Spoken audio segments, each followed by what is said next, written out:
नमस्कार, एक बार फिर से आपका स्वागत है स्टोरी जंक्शन पर। मैं दीपक सिंह लेकर हाजिर हूं ऐसे ही एक खतरनाक स्टोरी। जी हां, आप सभी ने भूतों की कहानियां तो बहुत सुनी होगी, लेकिन आज की भूतिया कहानी कुछ सच्चाई से जुड़ी हुई है। भूतों की कहानी जो नासिक के भूतों की हवेली कही जाती है। यह कहानी है उसी हवेली की।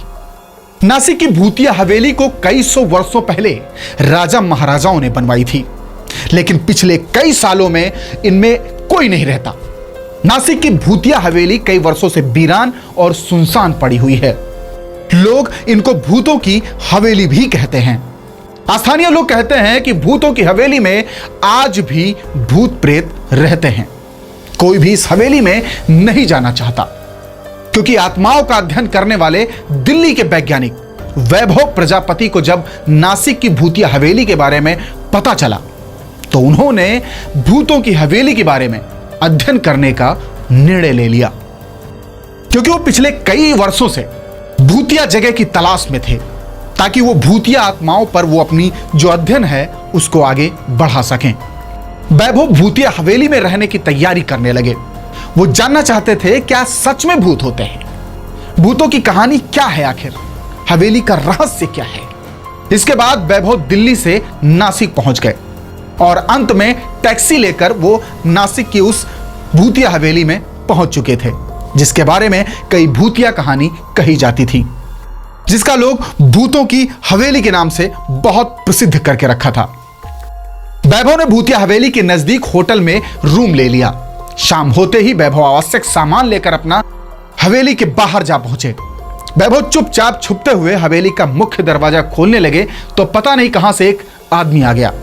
उस अनजान आदमी ने पूछा, आप कौन हैं? और इस वक्त हवेली में कोई नहीं जाता। वैभव ने बड़े आसानी से, बड़ी सरलता से उस आदमी की तरफ देखा और सामान्य होते हुए उससे पूछा, हेलो, लेकिन आप कौन हैं? तब वो अनजान आदमी बोला, मैं हरिलाल, यहां पास ही में मेरा घर है और मैं यहां से जा रहा था, तभी आपको देखा कि आप यहां पर खड़े हैं, तो मैं यहां आ गया, क्योंकि बाहरी लोग ही यहां पर आते जाते हैं, जिनको इस भूतिया हवेली के बारे में या इस कहानी के बारे में नहीं पता होता है।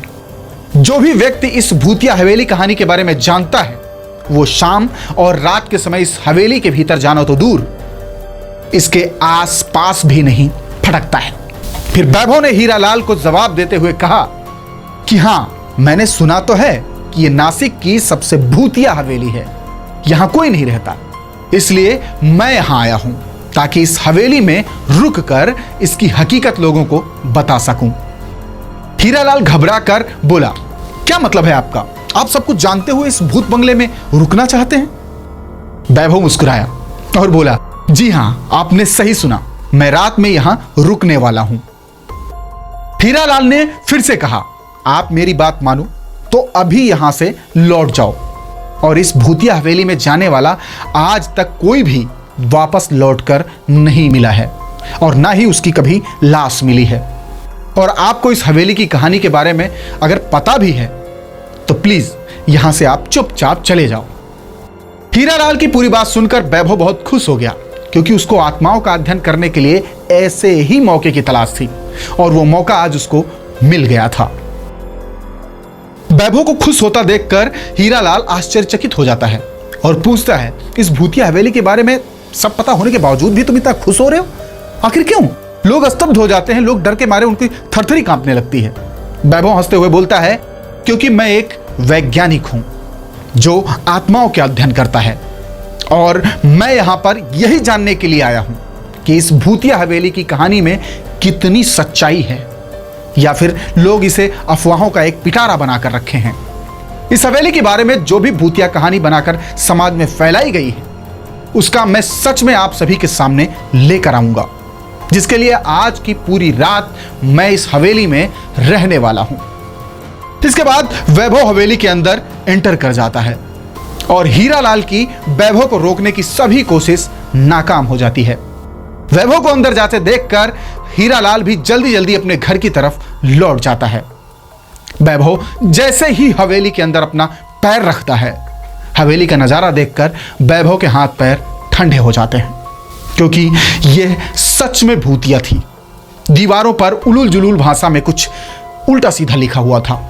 चारों तरफ मकड़ी के जाले और धूल जमी हुई थी। कुछ पल के लिए तो वैभव को लगा कि यहां सच में भूत रहते हैं।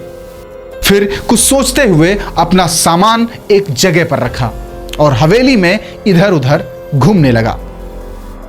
चारों तरफ घूमने के बाद पहली मंजिल और दूसरी मंजिल और फिर तीसरी मंजिल पर चला गया और कुछ समय बाद हवेली का पूरा मुआयना करके वैभव नीचे वापस आ गया। उसके बाद कुछ समय रुका और फिर वैभव हवेली के ड्राइंग रूम की तरफ गया, जहां पर पहले से कुछ सामान बिखरा पड़ा था। वहां पर रखे गए सोफे पर जमी धूल को साफ करके वैभव उस पर बैठ गया। तभी उसकी नजर ड्राइंग रूम में रखी शराब की बोतलों पर गई। वहां से वैभव ने रेड वाइन की बोतल ली और उसको खोलकर 2-3 पैक पी लिए। शराब पीने के बाद वैभव अपने मोबाइल में गाने चालू करके झपकियां लेने लगा और जैसे ही वैभव झपकी लेने लगा, दूसरी मंजिल से फ्लावर पॉट नीचे फेंका गया, जो फर्श पर गिरते ही बिखर गया।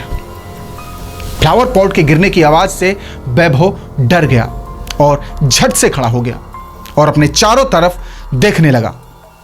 तभी ड्राइंग रूम का बल्ब चालू बंद होने लगा। इसके बाद पूरी हवेली के बल्ब एक साथ बंद चालू बंद होने लगे, जिसको देखकर वैभव बुरी तरीके से डर गया और मारे पसीने से भीग गया। अचानक से सब कुछ शांत हो गया, मानो जैसे कुछ हुआ ही ना। वैभव खुद को संभालते हुए कांपती आवाज में बोला, कौन है? आखिर यहां कौन है? तभी एक कुर्सी वैभव की तरफ उड़ती हुई आ रही थी, जिससे बचने के लिए वैभव साइड हो जाता है और कुर्सी दीवार पर लगकर टूट जाती है। यकीन करिए, वैभव का जो चेहरा था वो ऐसा लग रहा था जैसे वैभव को किसी ने कुर्सी फेंक कर मारी हो, और यह सब देखकर वैभव बुरी तरीके से डर के मारे कांपने लगा। वहीं कुछ सेकंड बाद ड्राइंग रूम गोल गोल अपने आप घूमने लगा। अब वैभव कुछ भी समझ नहीं पा रहा था, बस डर के मारे जोर जोर से चिल्लाए जा रहा था। लेकिन वैभव की आवाज हवेली के चार दीवारी के बाहर नहीं जा रही थी। डर के मारे वैभव बेहोश होकर वहीं गिर पड़ा। अचानक से एक फ्लावर पॉट वैभव के सिर पर आकर लगा, जिससे वैभव खून से लथपथ हो गया था। कुछ घंटों बाद वैभव को जब होश आता है तो जैसे ही उसने घड़ी देखी तो वो रात के 12 बजे हुए थे। वैभव डर से कांपता हुआ अपना सामान वहीं छोड़ता हुआ दरवाजे की तरफ भागता है, और जैसे ही दरवाजे के बिल्कुल नजदीक पहुंचता है, दरवाजा धड़ाम से बंद हो जाता है। वैभव ने पूरी ताकत लगा दी उस दरवाजे को खोलने की, लेकिन वो नाकाम रहता है। वैभव चिल्ला रहा था, प्लीज कोई मेरी मदद करो, कोई मेरी मदद करो, मुझे बचाओ। लेकिन वैभव की सभी कोशिशें बेकार थीं। वैभव हिम्मत करके जोर से बोला, कौन है? अब सामने आ जाओ। तभी वैभव के सामने 6-7 फीट लंबी एक काला साया वैभव के सामने आकर के वो खड़ा हो गया, जिसकी लाल आंखें आग के समान थी और भयानक डरावना सा चेहरा था उसका, जिसको देखकर कोई भी उसके सामने खड़े होने की हिम्मत ना कर पाए। उसके बड़े बड़े घुंघराले बाल थे। बिना पैरों का वो काला साया जमीन से लगभग 5 फीट ऊपर हवा में घूम रहा था, जिसको देखते ही वैभव का गला सूख गया। पूरा शरीर पसीने से तरबतर हो चुका था। वैभव ने पूछा, कौन हो तुम? मुझे क्यों मारना चाहते हो? मैंने क्या नुकसान किया है तुम्हारा? फिर वो काला साया बोलता है, तुमने हवेली में आकर बहुत बड़ी गलती कर दी। अब तुम जिंदा नहीं बचोगे। मैं सबको मार देता हूं और तुमको भी मार दूंगा और यहां से बाहर कभी नहीं जाने दूंगा। वैभव डरते हुए, आखिरकार तुम सबको मारना क्यों चाहते हो?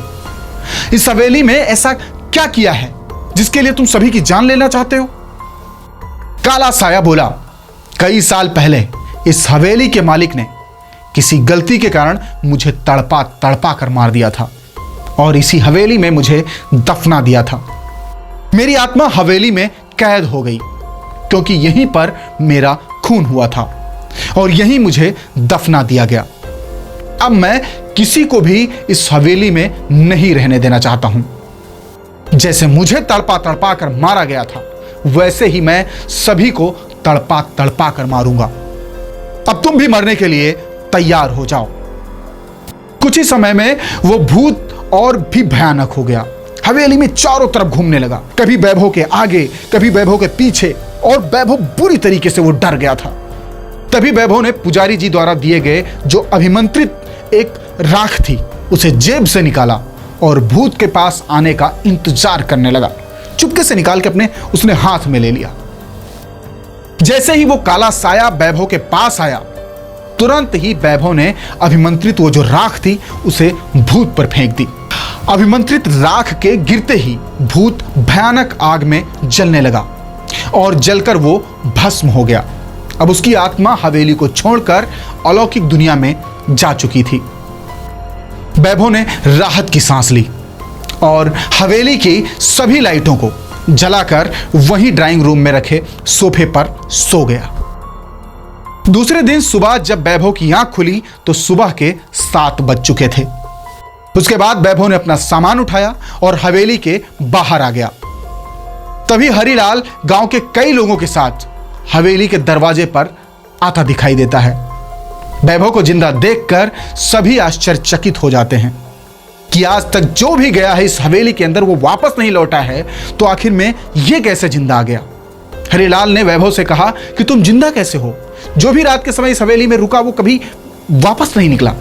हरिलाल आगे कुछ बोल पाता उससे पहले ही वैभव ने हरिलाल को बात काटते हुए कहा, कहां? इस हवेली में अब कोई भूत नहीं है। जो भूत यहां था अब वो जा चुका है, अब उसकी मुक्ति हो गई है।